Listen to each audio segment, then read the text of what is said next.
Radio Surya Kebenaran Ambarawa, membawa damai sejahtera dan kemenangan bagi seluruh jiwa. Melangkah keluar, memberitakan firman. Radio Surya Kebenaran, berkat bagi jiwa.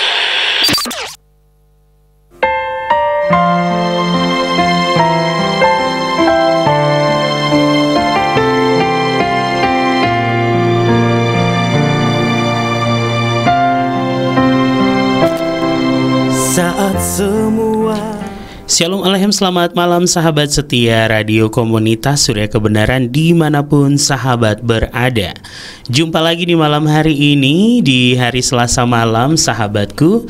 Seperti biasa kami menemani sahabat dalam obrolan yang pastinya membawa berkat bagi jiwa dan sangat menarik, dengan pembahasan yang sudah kami bagikan flyernya ke sahabat melalui pesan WhatsApp maupun sosial media kami.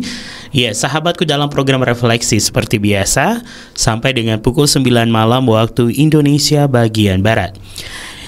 Bersama dengan Rio di studio, sahabatku, sudah hadir narasumber kita atau pembicara kita nih sahabatku ya. Sebagai pembicara ada Bapak Gembala Simeon Sulistyo, atau kita akrab menyapa dengan Pastor Simeon. Langsung saja kita menyapa ya. Shalom Aleika, selamat malam Pastor Simeon. Aleika, shalom Rio. Apa kabar?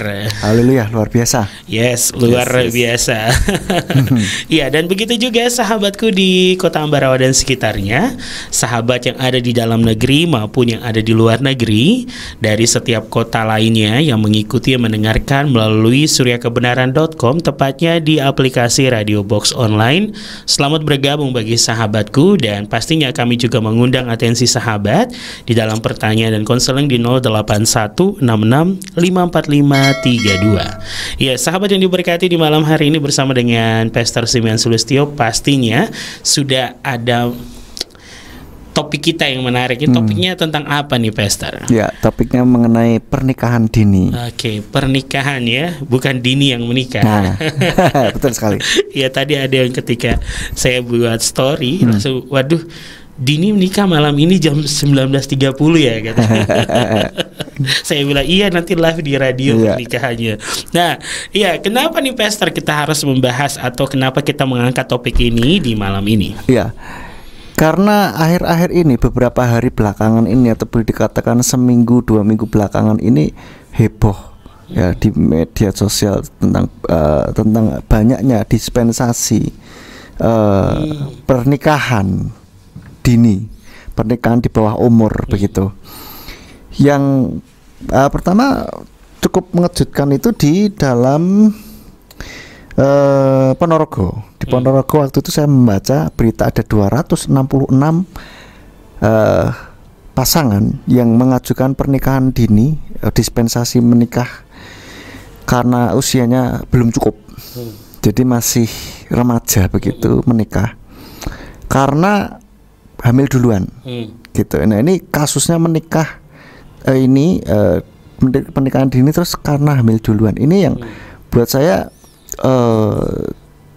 sangat memprihatinkan begitu, karena mereka masih SMP SMA loh, gitu, Rio. Itu di Ponorogo. Lalu beberapa hari kemudian saya membaca ada berita lagi, setelah Ponorogo puluhan pelajar di Bontang ajukan dispensasi menikah akibat hamil duluan. Kalau masalah menikah karena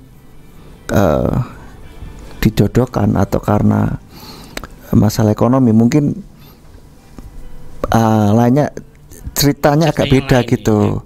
Cuman cuman karena menikah karena hamil duluan inilah yang memprihatinkan gitu. Meskipun pernikahan dini juga sebetulnya memprihatinkan begitu loh, tapi background alasan itunya yang membuat tambah memprihatinkan gitu. Lalu beberapa hari kemudian saya mendapati ada berita lagi, Rio. 572 anak di bawah umur di Indramayu ajukan dispensasi nikah dini karena hamil duluan. Berarti kan maksudnya anak-anak muda saat ini kita bisa lihat bahwa ini gaya pacaran anak-anak muda zaman now gitu loh. Ini fakta gitu. Di Indonesia, bukan di luar negeri. Di Indonesia, sehingga mereka harus segera dinikahkan. Tapi apakah menikah ini sebuah solusi begitu? Ya kan? Pertanyaannya kan itu gitu loh. Lah tapi kalau tidak menikah terus apakah itu juga sebuah solusi? Ya kan?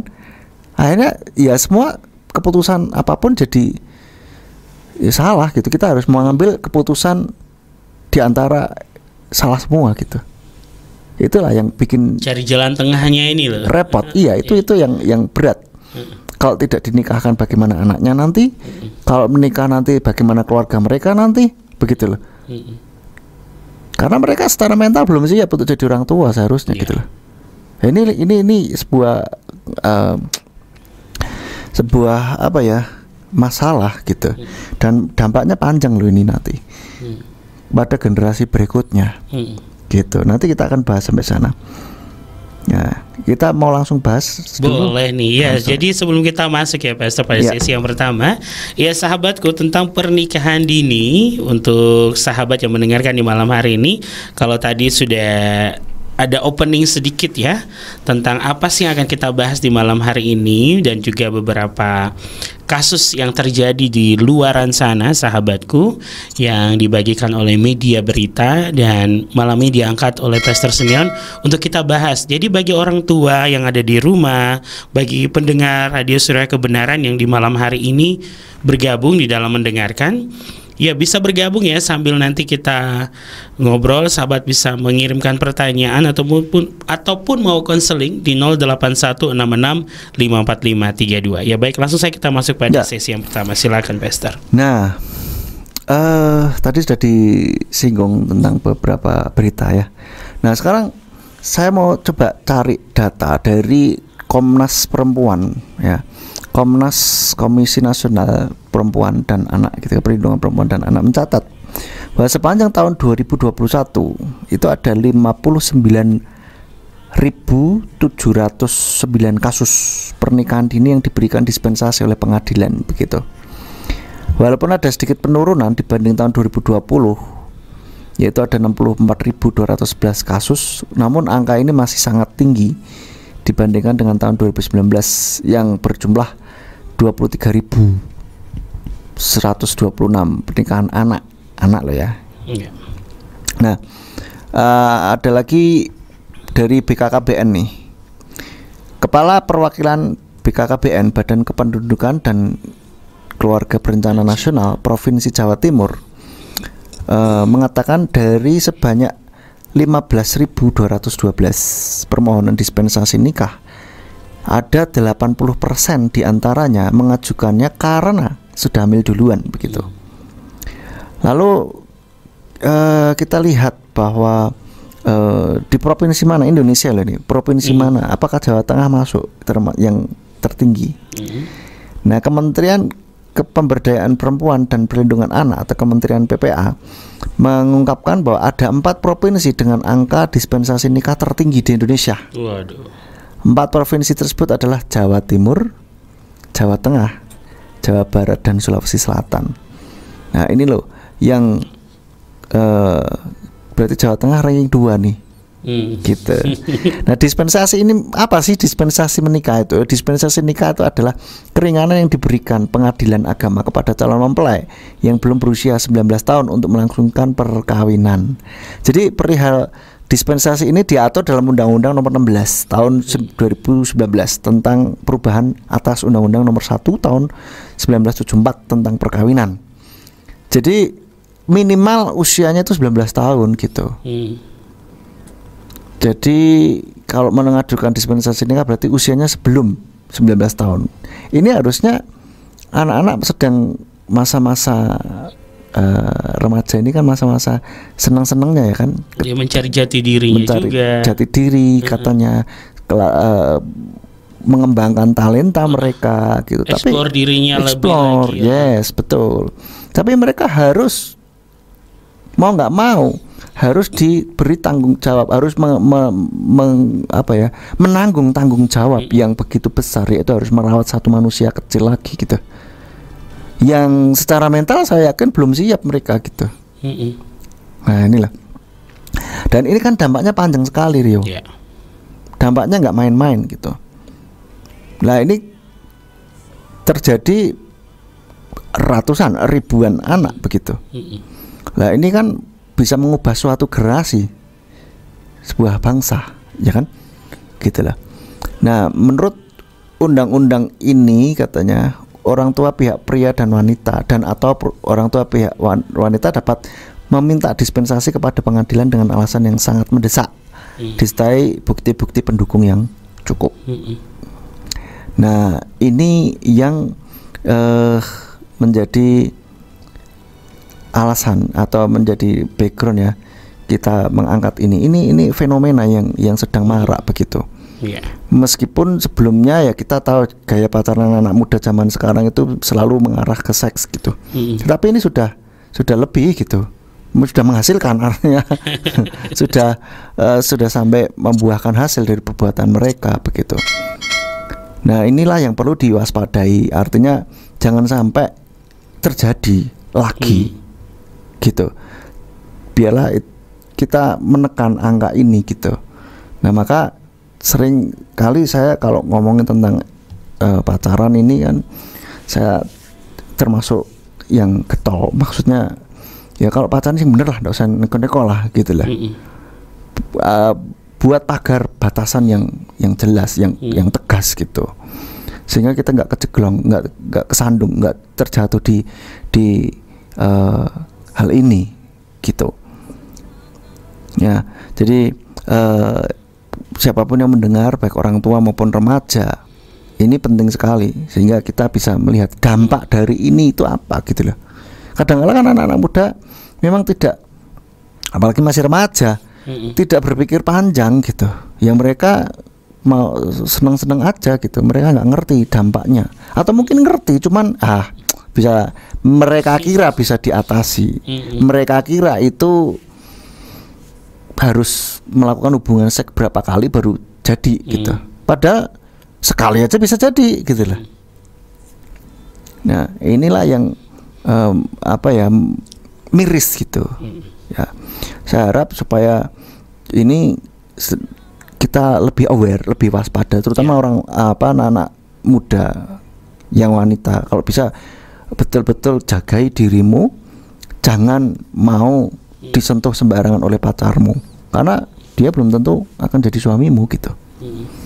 Lalu yang cowok, kalau kamu mengasihi ya harus betul-betul menjaga gitu, jangan malah pagar makan tanaman.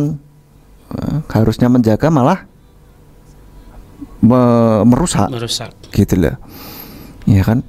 Nah itu loh, kalau mengasihi betul-betul kamu pasti nggak akan macam-macam gitu. Nah itu bagi anak muda. Kalau bagi orang tua, mereka ya supaya lebih, dengan harapan saya dengan mendengarkan ini nantinya lebih aware lagi, lebih waspada lagi, lebih betul-betul mengawasi, karena itu perbuatan itu terjadi dimanapun gitu, bisa terjadi dimanapun gitu. Saya pernah membaca sebuah survei bahwa itu terjadi di rumah gitu. Mereka tidak melakukan itu, tidak di hotel. Ya ada memang, cuman persentase tidak sebanyak di rumah gitu. Kalau yang ngekos itu ya pasti mungkin di kos, tapi kalau yang di anak SMP SMA kan masih sama orang tua, jarang yang ngekos gitu loh. Nah inilah yang sangat miris gitu. Jadi apa yang harus kita lakukan gitu loh. Ini kita akan bahas gitu di sini gitu. Nah ya, ini mungkin sekalian aja nih. Kenapa? Apa sih penyebabnya terjadinya kok banyak banget gitu kan? Nah terdapat sejumlah faktor menurut Komnas Perempuan nih yang menjadi penyebab mudahnya pengadilan mengabulkan permohonan dispensasi menikah atau kawin. Itu alasan situasi mendesak, seperti anak perempuan telah hamil, anak beresiko atau sudah berhubungan seksual, anak dan pasangannya sudah saling mencintai, serta anggapan orang tua bahwa anak berisiko melanggar norma agama dan sosial atau untuk menghindari zina. Ada kemungkinan anak sedemikian terpapar oleh gawai sehingga anak lebih cepat merespon berbagai informasi yang mungkin belum dipahami efek samping dari aktivitas seksual yang menyebabkan terjadinya kehamilan yang tidak diinginkan ini gitu lah, sehingga harus mengajukan dispensasi kawin gitu. Dan juga belum meratanya program terkait pemahaman tentang hak seksual dan tentang hal seksual dan kesehatan reproduksi komprehensif yang seharusnya dapat menjadi acuan bagi remaja di Indonesia. Dan ini sebetulnya bisa diajarkan tentang pendidikan seks sejak dini, sejak anak-anak gitu, sejak anak TK, sudah sebelum TK bahkan. Ketika anak itu sudah mulai mengenali dirinya, sudah bisa ngomong, sudah bisa paham apa yang kita omongkan, kita harus kasih tahu. Gitu apa? Supaya menjaga diri mereka, menjaga tubuh mereka gitu. Supaya tidak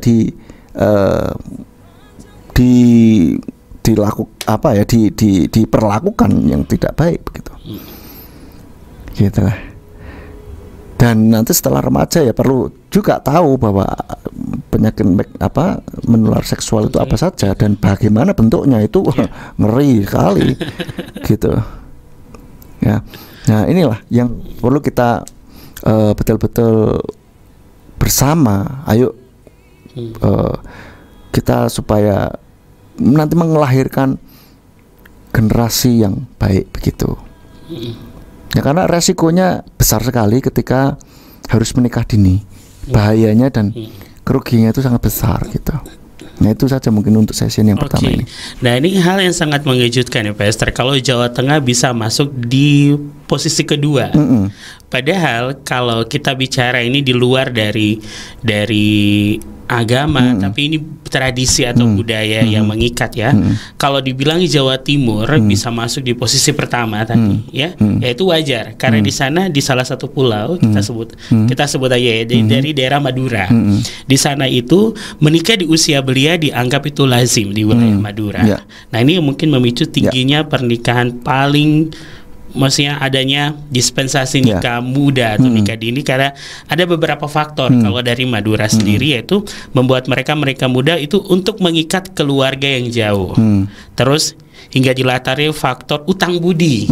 Nah, pernikahan muda di sana juga kerap diawali dengan perjodohan sesuai kesepakatan kedua orang tua. Nah, kalau Indramayu tadi, kalau Indramayu ya dikenal sebagai daerah yang banyak ditemukan masyarakat menikah di usia belia, yaitu dari 13 sampai 15 tahun sudah menikah. Nah, itu karena alasannya ekonomi. Nah, itu kalau di Indramayu. Sedangkan kalau yang ketiga adalah Sulawesi Selatan, ini memang sudah sangat familiar ya di orang-orang di bagian timur Indonesia. Memang Sulawesi Selatan itu karena mereka menganggap bahwa anak gadis itu susah untuk dijaga. Jadi lebih baik dinikahkan aja, nanti suami yang jaga. Nah, itu. Nah, kalau sampai Jawa Tengah masuk posisi kedua ini, pertanyaannya ini gimana? Kok bisa gitu? Ya, kurang tahu ya kenapa ini saya belum melihat secara belum searching lagi, belum melakukan research yang lebih dalam lagi kenapa bisa gitu. Tapi kalau saya boleh bilang ya, terima kasih Rio untuk tambahan informasinya, ini bagus sekali gitu. Nah, pemahaman inilah yang menurut saya itu yang membuat suatu daerah tinggi gitu. Karena kadang-kala orang berpikiran begini, ayo wanita umur berapa ndak menikah soal tua gitu kan, keburu tua ya kan, dikejar-kejar. Kalau sudah mulai umur 20-an deh, 20-an itu sudah mulai dikejar-kejar, ayo nikah, kapan nikah begitu loh. Nah, saya bilang sama anak-anak muda, ya, kalau kamu belum menikah, belum siap, jangan menikah. Jangan karena orang tua atau karena lingkungan, kapan yang jalani kan kita gitu loh. Nah, baru-baru ini saya juga bilang sama sepasang anak muda gitu kan, ditanya gimana, kapan gitu kan, terus ya ini orang tua yang setelah ini pinginnya tahun ini katanya. Saya bilang loh, kalian siap enggak gitu loh. Kalau kalian belum siap jangan gitu loh. Ya orang tua memang wajar lah minta pingin segera mantu ya kan, cuman kan yang jalani kita gitu loh. Kalian siap enggak? Kalau salah satu belum siap, jangan, lebih baik. Karena ini pernikahan sebuah yang sakral satu, yang kedua itu beda lah dengan pacaran itu kondisi berbeda, jauh berbeda gitu, ya kan. Nah, maka harus sama-sama siap gitu. Nah, mungkin untuk orang tua ya mungkin nggak usah terlalu buru-buru lah ya. Kenapa sih kok harus cepet gitu loh? Kenapa gitu? Urgent apa gitu? Untuk apa? Backgroundnya apa gitu loh? Ya kan pengen supaya mantu, ya terus sudah mantu so what gitu. Ya kan supaya biar mungkin ya kalau orang-orang saya nggak ngerti, mungkin ada yang berpikir ya nanti dipikir nggak laku gitu. Emangnya jualan? Gitu loh. Karena yang jalani orang itu gitu. Ya kalau ada apa-apa, kalau mengalami kesusahan, siapa yang susah? Mereka berdua, orang tua ikut susah juga pastinya, ya kan? Maka lebih baik anaknya siap gitu loh. Kalau belum siap, atau mungkin belum ketemu jodoh, ya sudahlah, santai, kita doakan saja gitu. Doakan saja dengan sungguh-sungguh gitu loh. Jadi menurut saya jangan lagi diburu-buru. Ayo kapan? Ayo. Gitu loh. Jadi mohon orang tua yang punya anak yang sudah usia matang, sudah mulai ini, ya boleh mempertanyakan, cuman jangan terus-terusan ditanyakan kapan menikah gitu. Ya tinggal doakan saja. Kalau waktu Tuhan sampai sudah menikah kok. Lebih baik terlambat menikah daripada menikah cepat-cepat tetapi tidak bahagia. Salah pilih pasangan gitu. Itu yang kita perlu pikirkan lebih jauh gitu. Yang jangan hanya karena apa nanti kata orang dan seterusnya loh. Yang jalani kita masalahnya. Orang nggak akan tahu apa yang kita pergumulkan, apa kondisi kita gitu. Jadi lebih baik supaya tidak karena omongan orang ya itu terus mendorong orang untuk menikah. Ya itu baik sih. Maksudnya mau menikah itu enggak apa-apa. Menikah apa enggak menikah itu kan hak seseorang toh. Gitu. Tapi maksud saya jangan terus didorong terus ditanyain kapan. Apalagi nih kalau pas kondangan biasanya kan, ayo kapan nyusul gitu, sambil bercandaan gitu. Sudahlah, menurut saya tidak usah emang kenapa? Ya biar aku bisa makan toh. Ini bisa tak bawa ada. Iya, tidak usah nunggu. Iya betul. Iya.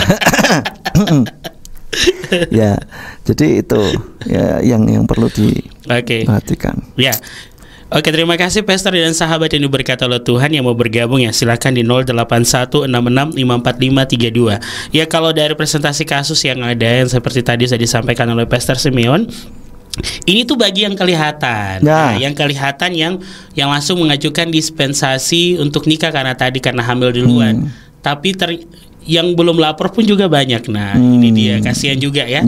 Ini karena di laporan jadi akhirnya bisa tahu, waduh, kok banyak ya. Yaitu karena yang mungkin adanya kesadaran untuk lebih baik menikahkan ya.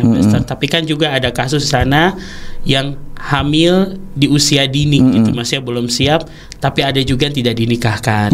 Pasti banyak juga. Banyak. Jadi kayak fenomena gunung es juga ya, Pastor. Nah, nanti bagi yang mau bergabung di 0816654532, bagi yang mempunyai pertanyaan atau konseling di malam hari ini, kita akan kembali selepas lagu pujian berikut ini. Jangan kemana-mana, tetap dalam obrolan pernikahan dini bersama dengan Pastor Simeon Sulistyo. Ya, sahabat yang diberkati, di malam hari ini masih bersama dengan kami dalam program Refleksi, membahas tentang pernikahan dini bersama dengan Pastor Simeon Sulistyo.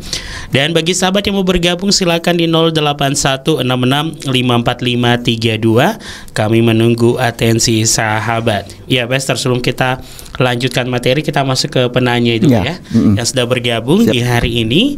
Ya, sudah bergabung bersama dengan kita ada Dr. Ayu. Shalom Pastor Simeon, selamat malam dan apa kabar? Shalom Dr. Ayu, selamat pagi dan haleluya, kabarnya luar biasa. Dr. Ayu, apa kabarnya? Dan selamat malam Kak Rio dan seluruh pendengar setia Radio Surya Kebenaran. Ya, shalom alaika. Selamat pagi buat Dokter Ayu. Kami semua dalam keadaan yang luar biasa juga. Haleluya. Langsung nih kita nikahkan Dini ya, Pastor. Dan pertanyaan saya untuk Dini yang menikah hari ini. Terima kasih nih. Sedikit membuka dengan ketawa ya. Ya, pertanyaan pertama dari Dokter Ayu. Dampak pernikahan dini yang sangat nyata dan paling umum apa saja, Pastor? Karena jujur saat ini Indonesia dijuluki juga sebagai negara yang selalu bertanya kapan nikah, dan menikah itu memiliki pakem usia tanpa melihat mental dan kedewasaan. Iya. Ya, terima kasih untuk pertanyaannya Dokter Ayu ya. Ngomong-ngomong julukan Indonesia ini saya pernah lihat di Instagram. Ini orang bercanda ya. Ini Indonesia tuh negara kepo luan. Artinya bukan kepulauan tapi kepo. Kepulauan. Karena orangnya kepo gitu. Kapan nikah?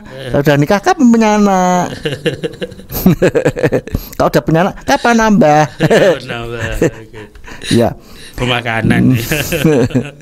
Ya Dokter Ayu, untuk dampak pernikahan ini pas jadi materi sesi yang kedua ini sebetulnya saya mau sampaikan juga tentang dampaknya apa sih yang bisa terjadi yang paling nyata ya di dalam pernikahan dini ini gitu. Nah, yang pertama, dampak terhadap kesehatan jasmani ya. Akan banyak komplikasi, artinya ya karena rahimnya masih belum matang begitu ya. Kondisi rahim wanita yang masih terlalu dini dapat menyebabkan kandungan lemah dan sel telur masih belum sempurna, sehingga kemungkinan anak akan lahir secara prematur atau cacat. Memang tidak semua, tapi kemungkinan ini bisa. Dan bisa berisiko melahirkan anak stunting. Apa itu stunting? Kurang gizi gitu ya. Adanya hubungan. Jadi ada seorang mengatakan bahwa ada hubungan antara usia ibu saat melahirkan dengan angka kejadian stunting. Semakin muda ibu saat melahirkan, semakin besar kemungkinannya untuk melahirkan stunting kita. Gitu. Nah, ini stunting, ngomong stunting, di radio kita sering ada iklan tentang karena gizinya stunting. Terbagi dua antara mau ke ibu apa ke anaknya dikandung, akhirnya gagal pertumbuhan usia gitu. Nah, stunting ini merupakan kondisi kekurangan gizi kronis yang terjadi selama periode paling awal pertumbuhan dan perkembangan anak. Tidak hanya tubuh pendek, stunting juga memiliki banyak dampak buruk lainnya untuk anak. Gitu. Lalu selanjutnya tentang dampak terhadap kesehatan jasmani, itu persalinan bisa macet gitu. Nah, saat usia remaja seperti 16 tahun, diameter panggul perempuan baru selebar 8 cm. Sementara ukuran kepala bayi bisa mencapai 9,8 cm. Ukuran panggul baru akan membesar pada usia 19-21 tahun. Jadi kondisi panggul yang sempit ini dapat membuat persalinan jadi macet. Tidak hanya itu, kondisi ini bahkan memicu resiko kematian saat melahirkan. Nah, ini resikonya ngeri loh. Iya, betul. Iya kan? Nyawa loh. Resiko meninggal dunia. Penelitian menunjukkan bahwa perempuan berusia 10-14 tahun memiliki kemungkinan meninggal dunia 5 kali lebih besar selama kehamilan dibandingkan dengan perempuan berusia 20-25 tahun. Sementara pada usia 15-19 tahun, perempuan memiliki resiko kematian 2 kali lebih besar saat hamil. Tak hanya itu, proses kehamilan dan persalinan juga akan terasa lebih menyakitkan dari biasanya. Jadi saat hamil terlalu muda maksudnya, perempuan berpotensi mengalami robek mulut rahim saat proses melahirkan yang menimbulkan ancaman pendarahan serta kematian. Ini loh, ngeri banget gitu. Bisa juga terjadi kanker mulut rahim gitu. Menikah pada usia terlalu dini membuat perempuan beresiko tinggi terhadap perkembangan kanker mulut rahim atau serviks. Di usia remaja sistem reproduksi perempuan belum berkembang secara sempurna sehingga menjadi rentan gitu. Nah, kanker serviks sendiri merupakan kanker atau adanya pertumbuhan abnormal pada sel-sel di leher rahim. Kanker ini pada umumnya tidak memperlihatkan gejala pada tahap awal dan gejala baru akan muncul saat sel kanker sudah menyebar. Lalu 5, mengganggu pertumbuhan tulang. Ibu yang hamil pada usia muda beresiko mengalami pertumbuhan tulang yang terhenti. Tulang juga menjadi cenderung keropos. Nah, karena tadi Rio bilang dibagi gisinya. Di usia menopause bisa menjadi bungkuk, mudah patah tulang dan menjadikan usia tua tidak produktif. Itu dari dampak jasmani. Sekarang dari dampak terhadap psikologis. Ya. Gini loh ya, masa remaja ini adalah masa transisi ya, yang ditandai dengan adanya gejolak emosi yang tidak stabil biasanya ya, dan juga dikenal sebagai masa pencarian identitas diri. Dia tuh talentanya di mana sih, hobinya di mana gitu kan. Nah, kondisi jiwa yang tidak stabil akan berpengaruh pada hubungan suami istri. Akan banyak konflik yang terjadi dan mengakibatkan perceraian jika masing-masing individu tidak dapat mengendalikan diri. Artinya masih belum dewasa sama-sama gitu. Masih remaja, masih labil gitu. ABG kan? Masih labil. Jadi akan banyak konflik gitu. Yang seharusnya kalau orang menikah itu sudah sama-sama dewasa, sama-sama bisa ngalah, sama-sama bisa ngertiin, tapi ini sama-sama egois gitu. Bayangkan, bisa bertengkar terus gitu. Lah apalagi kalau udah punya anak tuh, ya kan, bertengkar di depan anak, bagus deh sudah itu. Jadi contoh yang baik buat anak, tanda kutip. Itu bisa ditiru dan anak. Oh berarti kalau cara menyelesaikan masalah begini caranya, ribut ya, gitu lah. Dan bisa juga ada piring terbang lah, gelas terbang lah, pintu ditutup dengan kenceng lah. Oh, anak itu belajar gitu loh. Jadi akhirnya akan membentuk generasi yang tidak baik. Nah, apalagi kalau udah sampai perceraian, waduh, itu anak sakit hati gitu, terluka hatinya, dan akhirnya itu akan terbawa sampai ke depan, sampai ke ini gitu. Nah, apalagi kalau misalkan orang tua ribut, pelampiasan kepada anak, waduh, itu tambah parah lagi gitu loh. Nah, maka itu dampaknya panjang sekali dan ruwet gitu.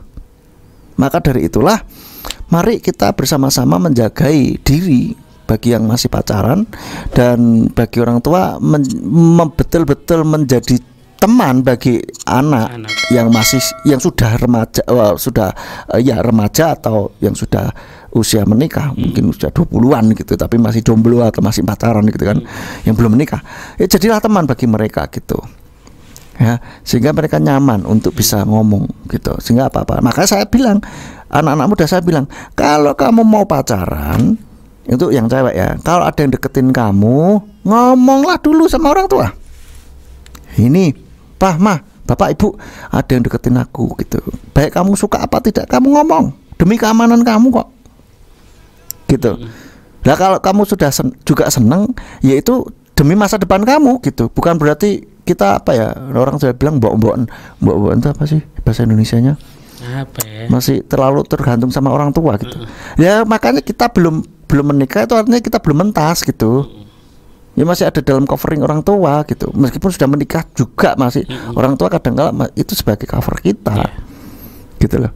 Bukan berarti itu lepas semuanya, enggak juga gitu. Jadi ini loh ya, ketika cowok, kamu dideketin cowok, kamu suka juga nih, ngomong sama orang tua sebelum ditembak, ngomong. Nah, kamu suka nggak? Ngomonglah, kamu suka ngomong, kalau nggak suka juga ngomong gitu, sehingga orang tua tahu. Kalau ini cowok macam-macam, kamu tahu apa, orang tua bisa melindungi kamu gitu. Kalau misalkan ini cowok kamu juga seneng, maka pasti orang tua akan nanya, coba tak lihat orangnya kayak apa, suruh sini gitu, kenalan gitu kan. Nah, kalau kenalan sama orang tua, calon mertua saja sudah takut, ini sudah warning juga nih. Kenapa takut? Kalau kamu dengan mencintai dengan tulus, kenapa takut? Betul. Kenapa nggak pede? Ya kan? Nah, kalau nggak pede berarti belum siap dong. Iya kan? Gitu loh. Nah, kalau sudah ketemu sama orang tua pasti akan lihat, insting orang tua itu tajam. Siapapun orang tuanya, tajam pasti tentang ini, iki bocah, iki gak bener gitu ini. Ya itu orang tua tahu gitu. Ya dengarkan mereka. gitu lah. Mumpung belum benih cinta ini belum terlalu besar, ibarat pohon itu masih kecambah gitu loh. Kamu masih seneng-seneng, diambil aja lah, masih bisa gitu. Tapi kalau sudah jadi terlalu, kamu sudah terlalu memendam cinta terlalu dalam, atau pagi sampai backstage, orang tua nggak tahu kamu pacaran sama siapa gitu. Itu ibarat pohon akarnya udah dalam, susah di ini gitu. Harus diterapi. Gitu loh ya. Nah, yang cowok juga harus ngomong sama orang tua. Kamu suka sama cewek apa, ngomong lah gitu. Sudah tuh orang tua tuh, nanti akan jadi mantunya soalnya. Gitu loh. Oke. Selanjutnya, dampak terhadap perkembangan anak. Nah ini loh, dari emosi yang tidak stabil akan berpengaruh pada pola asuh orang tua pada anaknya. Padahal dalam perkembangannya anak membutuhkan lingkungan yang keluarga yang tenang, harmonis, setelah stabil, sehingga anak merasa aman dan berkembang secara optimal gitulah. Nah, kalau tidak bisa terjadinya keharmonisan, maka akan membentuk sebuah generasi yang rusak karena melihat orang tuanya seperti itu. Gitu. Orang tuanya nggak bisa nahan emosi, nggak bisa mengendalikan emosi, ya udahlah, jadilah. Nah, lalu dampak terhadap sikap masyarakat, pasti ya memutuskan untuk menikah berarti harus siap dengan mengalami perubahan dari segi sosial akibat adanya hak dan kewajiban sebagai istri atau suami dan atau ibu atau ayah, dan hal ini jelas memiliki beban dan tanggung jawab yang tidak ringan dalam masyarakat gitu. Jadi itu dampaknya. Itulah dampak ya yang paling umum dan yang kelihatan ya, Dokter Ayu. Terima kasih untuk pertanyaannya, dan kita lanjut ke pertanyaan kedua dari Dokter Ayu. Bagaimana bila sudah terlanjur nikah dini nih Pastor? Apa yang sebaiknya dilakukan agar pernikahan tetap berjalan harmonis? Ya, kalau sudah terlanjur menikah, ya harus saling memperbaiki diri, harus mendewasakan diri, saling belajar. Ya belajar parenting lah, gitu. Dan betul-betul ya mau nggak mau harus siapin gitu, siapin mental, harus betul-betul jagain mental. Maksudnya ya harus mulai dewasa, dipaksa lah gitu pola pikirnya. Ya, seperti itu. Jadi harus duduk bareng si suami istri ini, terus dievaluasi pernikahannya gitu. Sehingga bisa berjalan dengan baik. Oke, jadi harus belajar parenting ya, Pastor. Ya. Nah, dan sekarang pertanyaan ketiga, jika dari kekristenan sendiri, bagaimana, Pastor? Jika didesak nikah muda, serta kapan nikah yang tepat dari sudut pandang Kristen? Ya, kalau di kekristenan memang tidak ada maksudnya langsung usia berapa menikah, nggak ada patokan. Tapi rambu-rambu sudah jelas gitu. Kalau mau menikah harus dengan pasangan yang seimbang. Ya, terang sama gelap itu nggak bisa bersatu. Maka carilah yang sesuai, yang seiman, yang sepadan. Nah, Adam dan Hawa itu kan diciptakan sebagai pasangan yang sepadan. Tuhan menciptakan Hawa itu kan untuk jadi pasangan penolong yang sepadan gitu. Nah, maka carilah pasangan yang bisa jadi penolong yang sepadan gitu, ya kan. Nah, kalau terlalu sering banyak yang bilang kapan menikah, ya bilang saja. Kalau didesak nih. Kalau didesak, nah terus kenapa gitu? Tergantung, maksudnya ya jawab saja. Kalau memang belum dapat jodoh ya, kalau belum terus kenapa? Gimana gitu loh. Ya kan, sabar. Kalau memang mungkin sudah pacaran tapi masih belum siap untuk menikah, ya bilang lah masih belum siap, masih menyiapkan diri dan mendewasakan gitu loh, saling mengenal dulu gitu. Jadi ya ngomong saja ya, karena ya apa adanya gitu, karena yang jalani kita gitu, yang jalani kitanya. Orang mah cuman komentar aja enak, ya kan, komentar kapan terus kalau udah menikah terus kondangan, terus habis itu sudah, mereka nggak akan mikirin ini kan yang sehariannya itu loh kan kita gitu kan. Lah kalau yang desek itu orang tua, ya kasih tahu pandangan lah. Ya kalau belum siap terus piye gitu. Ya kan pingin iya saya tahu. Ya bilang aja apa adanya gitu. Karena yang jalani, apakah mau Bapak Ibu Saya oke lah, saya menikah deh siapa tuh, ini andai kata. Udah jodohkan sama siapa lah, saya yes gitu aja. Terus ternyata pasangan itu nggak tepat. Saya menderita, nggak bahagia. Yang sedih siapa? Yang sedih siapa? Bapak Ibu kan. Makanya lebih baik menikah dengan sesuai dengan waktunya kita. Kalau sudah kita memang sudah siap menikah dan sudah dapat jodoh, sudah dapat pasangan maksudnya yang sepadan, ya sudah. Tapi kalau belum siap juga jangan dipaksakan. Ya. Gitu. Oke. Ya baik, terima kasih Pastor. Ini dari sudut pandang kekristenan ya sahabatku. Bagaimana kalau selalu saya dengar di khotbah pernikahan dan inisiatifnya Elohim sendiri. Betul. Bagi manusia. Ya. Jadi tapi manusia itu yang mempersiapkan diri. Kenapa kita tidak boleh mendesak, karena kita kan pemerintah adalah wakilnya Elohim. Pemerintah sudah menetapkan menikah di usia ini, berarti sebagai gereja, sebagai negara yang yang beragama gitu. Kita sebagai pengikut Tuhan, bahwa pemerintah juga adalah wakil Elohim, berarti kita harus patuh peraturan dari pemerintah juga. Jadi akhirnya ya menikah di usia yang sudah ditentukan oleh pemerintah juga. Nah, itu ya kalau seperti apa selalu saya dengar di khotbah nikah. Ya. Udah pinter nih Rio nih, udah siap nih. Di khotbah nikah nih. Oke. Oke, amin. Makasih Pastor. Ya, kita lanjutkan pertanyaan nomor 4 dari Dr. Ayu. Bagaimana nih? Wah, ini pertanyaannya seperti nyambung-nyambung gitu. Bagaimana nih jika ada yang bilang enak loh nikah muda, nanti kalau anaknya besar bisa jadi teman. Nanti kalau anaknya sudah besar, ibu bisa bergaya lagi seperti anak baru gede dan bisa menikmati masa muda yang tertunda. Nanti masih bisa lihat cucu loh. Bagaimana Pastor menanggapi ini? Apakah ini sebuah acuan yang baik atau bisa saja merusak pola pikir dan mental? Ya, itu sebuah preferensi sebetulnya. Itu hak masing-masing orang, pandangan orang ya. Saya dulu sempat juga pengen nikah muda gitu kan. Enak ya kayaknya gini. Tapi apa namanya? Untungnya kok maksudnya ndak nikah muda gitu.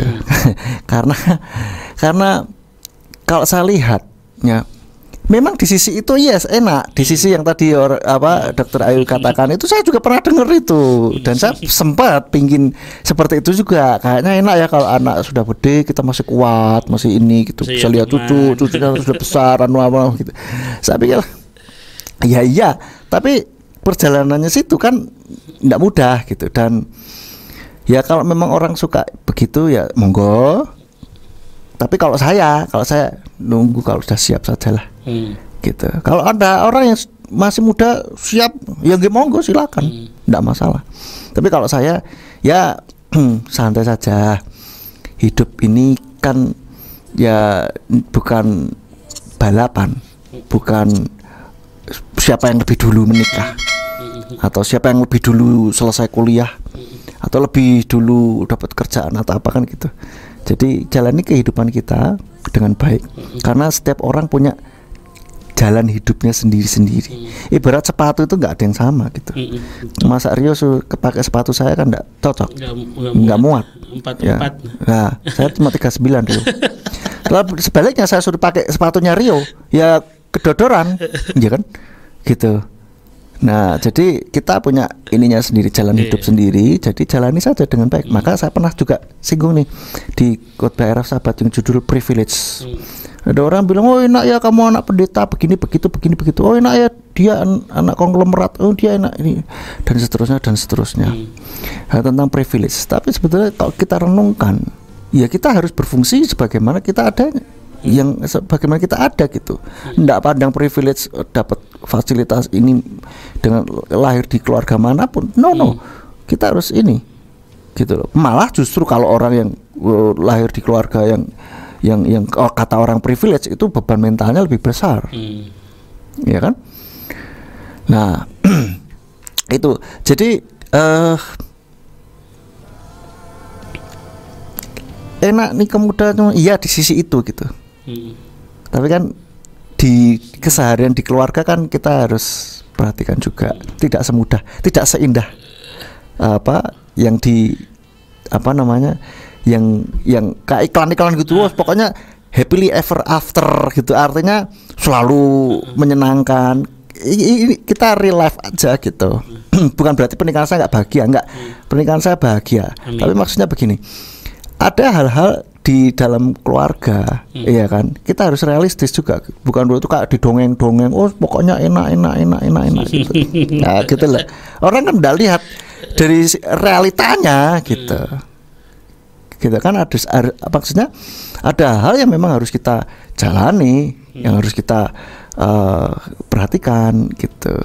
Bukan seringan yang dibayangkan gitu, yang diomongkan.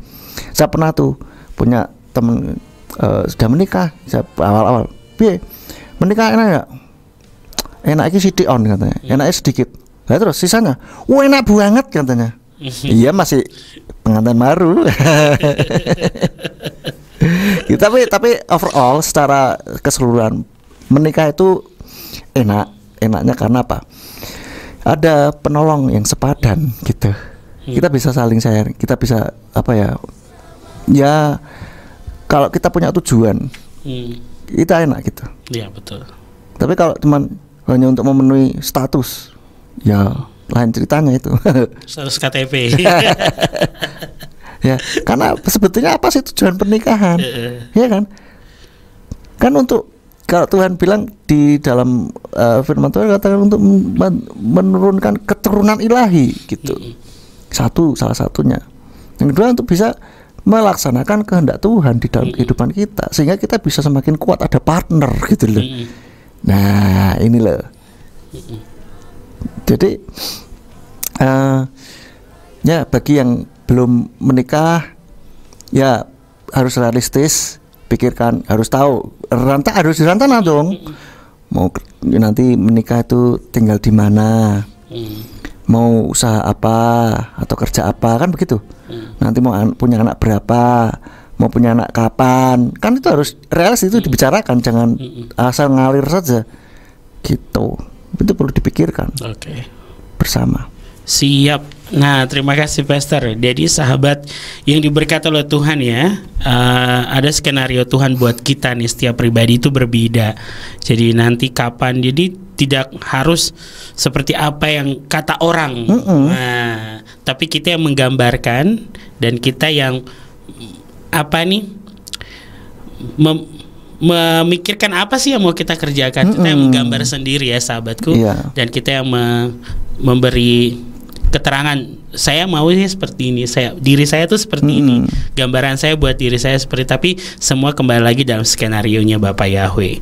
Dan terima kasih Dokter Ayu untuk 4 pertanyaannya, mengisi materi kita nih, sekalian dijawab oleh Pastor ya. Dan terima kasih Pastor Simeon, Elohim Yevarek Otka. Amin, sama-sama. Haleluya. Terima kasih Dokter Ayu. Dan ini kita ada yang bergabung lagi dari Semarang. Ya. Ada Elis. Ya. Selamat malam Ko Simeon. Selamat malam Elis. Dan juga selamat malam Kak Aryo. Saya mau tanya nih, bagaimana cara mengatasi orang yang terlalu kepo dan suka tanya kapan punya pacar, kapan nikah, terus tanya kok jomblo terus. Ya jangan diambil, yang pertama jangan diambil hati. Ya namanya kan Indonesia kan negara kepulauan. Kepulauan. Memang orangnya kepo-kepo gitu. Ya biarin aja lah. Ya tapi kita kan tidak harus, tidak sedang ngambil hati lah. Itu anggap aja itu orang basa-basi gitu aja. Kau masih jomblo? Saya pernah lo dulu. Maksudnya artinya gini, teman-teman udah pada punya pacar, saya masih jomblo. Pacarnya siapa ini sekarang? Masih jomblo aku gitu. Ya bilang saja masih jomblo. Terus kapan menikah ya? Nah, kalau ada orang yang bilang ya kalau nggak Sabtu Minggu lah. Kapan menikah kalau udah nggak jomblo? Nah itu ya boleh. Ya dibuat santai saja, jangan diambil hati lah ya. Betul, ya betul. Jadi kapan nikah ya? Ya bisa bilang kalau sudah dapat jodohnya atau sesuai dengan, nanti lah kalau sudah ini tak kabar tak undang, tenang aja gitu. Bilang gitu aja. Ya enggak usah takut diambil hati. Pasti diundang. Tenang aja. Malah ada yang jawabannya nyelekit, saya pernah lihat di Instagram atau di Facebook, lupa itu. Kalau ada orang nanya kapan nikah, jawab aja gini, terus kamu mau nyumbang berapa? Ya jangan pakai jawaban ini ya, itu menyakitkan. Maksudnya ditanya baik-baik bercanda kok jawabannya ketus gitu ya. Bilang aja ya sambil bercanda aja, tenang aja nanti tak undang kok. Ya gitu. Oke, kalau kita terima malah jadi beban kita gitu. Oke. Nah itu ya Elis ya, tanya aja gitu. Oke, selanjutnya. Karena di negara berkembang termasuk Indonesia adalah negara yang sangat kepo dan ngebet kalau soal asmara. Padahal pernikahan itu bukanlah masalah usia tapi tentang kedewasaan mental. Dan apakah orang yang menjomblo seumur hidup atau tidak menikah itu adalah sebuah kutukan? Oh enggak, itu pilihan. Dan firman Tuhan kan ada mengatakan memang ada yang ditentukan untuk tidak menikah, artinya ya menjomblo ya. Tapi ada juga yang seperti pada umumnya menikah gitu. Jadi itu menikah atau tidak menikah itu bukan sesuatu yang harus dibandingkan. Oh ini lebih baik dari yang satunya, tidak. Sama. Artinya itu pilihan hidup kok. Ada orang yang pilih tidak menikah, boleh-boleh saja. Ada orang yang pilih menikah, silahkan saja. Ada orang pilih menikah tetapi nggak punya anak, ya terserah. Ada orang yang menikah tapi pengen punya anak banyak, ya monggo gitu. Jadi itu preferensi hidup saja, pilihan saja gitu. Bukan mana yang lebih baik, mana yang lebih buruk. Menurut saya itu sama. Ya itu pilihan saja. Gitu sih. Oke, itu pilihannya Elis. Dan terakhir, apa syarat orang yang siap menikah selain sudah bisa kerja? Nah, tadi Elis sebetulnya sudah jawab sendiri, yaitu padahal pernikahan itu bukan masalah usia tapi tentang kedewasaan mental. Nah, syaratnya itu salah satunya lagi dewasa mentalnya. Gitu. Oke, jadi Elis sudah menjawab ya dengan pertanyaan Elis sendiri untuk pertanyaan terakhir. Ya, sahabat yang diberkati oleh Tuhan, mungkin masih ada yang mau bergabung, silakan di 0816654532. Kami akan kembali selepas lagu pujian berikut ini. Jangan kemana-mana. Ya, sahabat yang diberkati oleh Tuhan, di malam hari ini masih tentang pernikahan dini bersama dengan Pastor Simeon Sulistyo. Ya, bagi yang mau bergabung, kami masih menunggu dan membuka atensi di malam hari ini di 0816654532. Dan siaran malam hari ini dapat sahabat menyimak atau bisa menyaksikan ulang di channel YouTube Simeon Sulistyo dengan judul yang sama. Ya, kita lanjutkan Pastor. Kalau tadi sudah beberapa pertanyaan yang langsung masuk ke materi kita, sekarang kita masuk ke materi yang terakhir di malam hari ini. Silakan Pastor Simeon. Ya. Nah, sekarang kita masuk ke dalam session yang terakhir. Karena kita fokusnya pernikahan dini karena hamil duluan ya. Meskipun tidak menutup kemungkinan bagi yang karena memang dijodoh karena buru-buru. Karena tekanan dari orang tua atau dari yang lain gitu. Tapi kita sebetulnya secara khusus saya membahas tentang ini gitu, karena menikah karena sudah hamil duluan. Nah, jadi bagaimana pencegahannya supaya tidak terjadi pernikahan dini karena hamil duluan ya. Yang pertama, perkuat iman tentu saja. Kalau pacaran itu yang baik, yang sopan makanya gitu, sehingga pacaran itu tidak hanya melulu selalu mengarahnya ke seks terus gitu loh, sehingga ya kita terhindar dari hal-hal yang ini gitu. Maka saya dorong anak-anak muda kalau pacaran yang sopan, satu ya punyailah aktivitas yang seru-seruan gitu, jangan yang mengarah ke seks, jangan. Makanya saya kasih batas, kalau bisa ini kasih batas yang jauh-jauh lah, yaitu apa, kalau saya sarankan maksimal pegangan tangan lah, udah gitu, nggak usah lebih.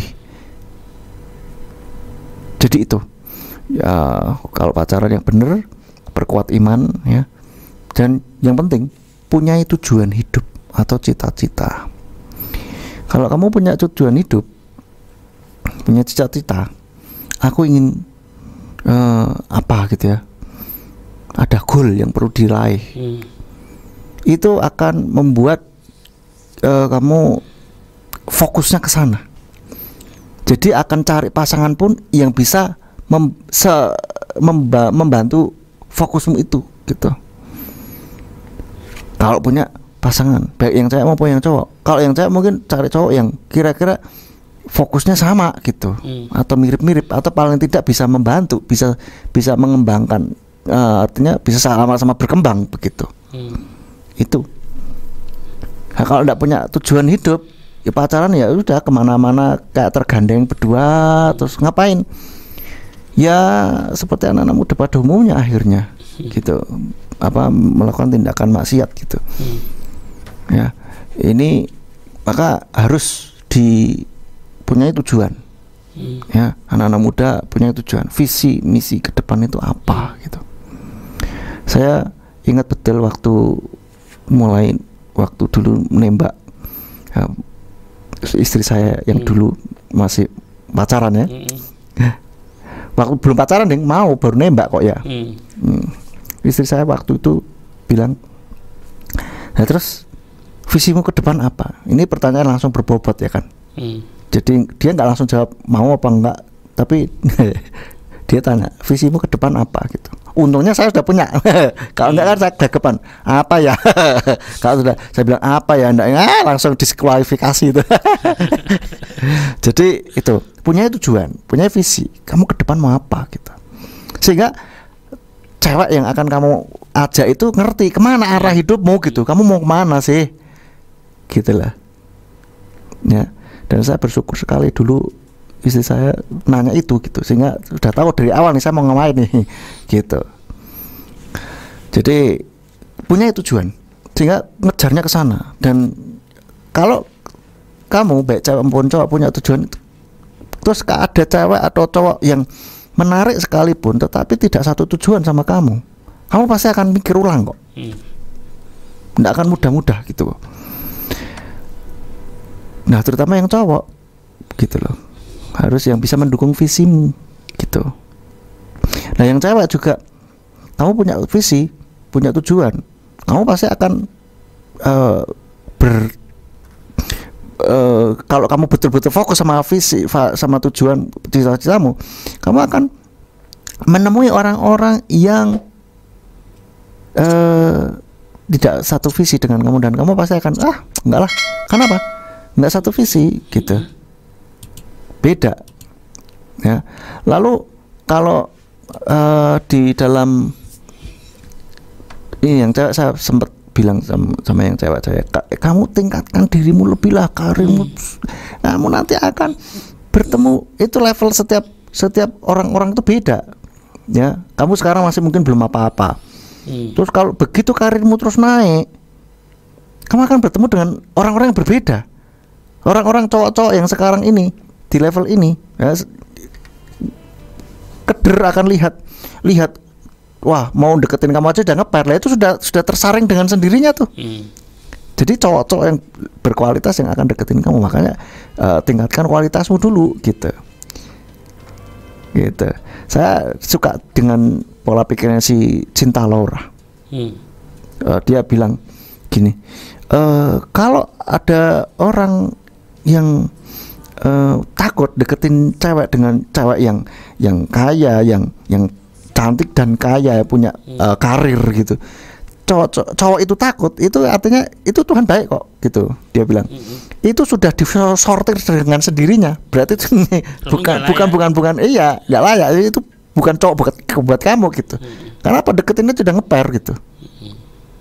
Nah, maka tingkatkan dirimu lebih lagi gitu untuk yang cewek, sehingga yang deketin kamu adalah cowok-cowok yang ini berkualitas gitu.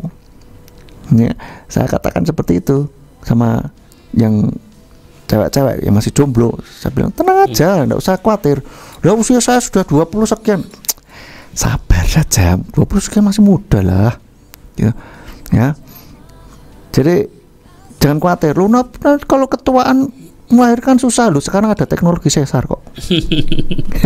Ya kan? Nanti sulit tuh gini-gini. Ya kita jaga kesehatan lah dengan baik, dan juga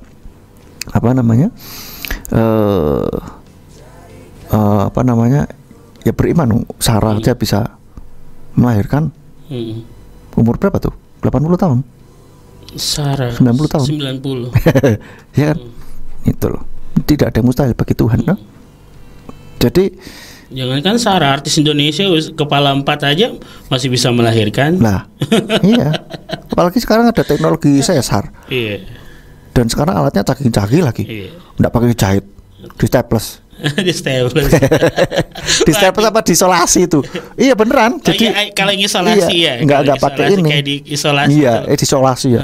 Staples ini tambah sakit. Ngawur aja. Staples tembak. Gak punya ya. Berat itu. ya itulah ya. Jadi punya tujuan hidup gitu aja, sehingga kita ketika pacaran pun tidak akan nguplek-uplek masalah seks saja gitu loh. Dan akan jauh-jauh lah gitu. Karena apa? Pacaran untuk mengenal gitu, untuk melihat visi misi dan bisa berjalan bersama atau tidak gitu. Jadi jauh-jauh ketika pacaran itu sudah tidak pernah mikirin seks saja, enggak gitu loh. Itu loh ya. Biarlah yuk anak-anak muda, mari kita meningkatkan diri kita dan kita fokus pada tujuan hidup kita. Masih muda gitu. Dan yang masih jomblo jangan khawatir, usia berapapun tenang saja. Kalau memang belum waktunya Tuhan, jangan dipaksakan ya.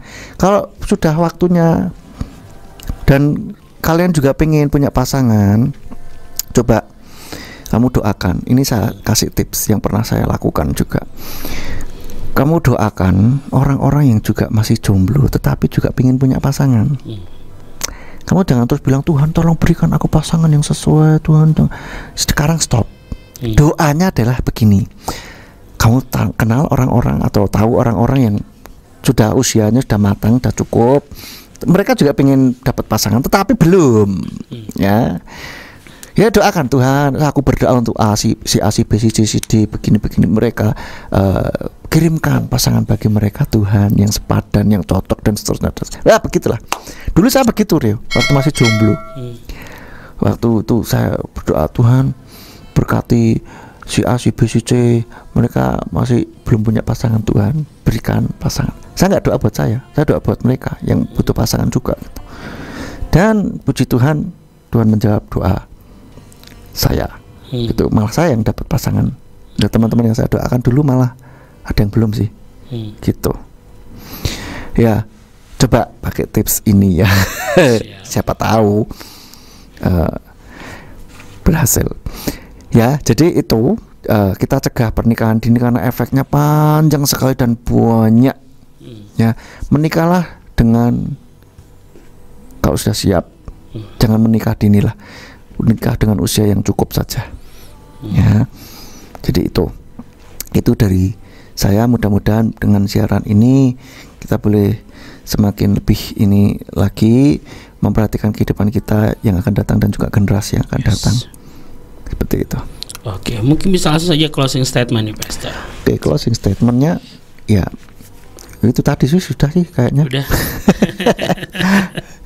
Oke, kita langsung tutup aja dalam doa ya. Oke, siap. Kita tutup dalam doa. Silakan. Bapak Surgawi, kami mengucap syukur buat malam hari ini, perbincangan kami. Kiranya Tuhan yang memberkati supaya kami boleh betul-betul memperhatikan masa depan anak-anak mudamu, memperhatikan kami yang masih muda, untuk betul-betul merancangkan kehidupan kami dengan baik. Jangan sampai kami melakukan pernikahan dini karena kecelakaan.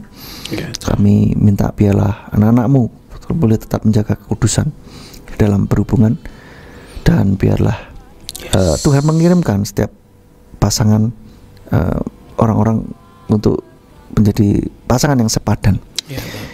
Untuk anak-anak mudamu dimanapun berada yang masih bergumul untuk pasangan hidup, kiranya Tuhan kirimkan pasangan yang sepadan dengan mereka, yang sesuai dengan kehendak-Mu Bapa, sehingga mereka boleh membentuk keluarga yang harmonis, ada suasana surga di dalam keluarga mereka.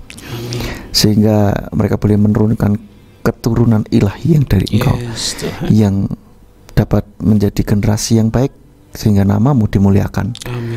Dan biarlah kami boleh menjadi terang dimanapun kami berada, sehingga dunia yang gelap ini boleh diterangi oleh umat-umat-Mu, orang-orang yang mengasihi Engkau, dengan generasi-generasi yang baik di dalam Tuhan.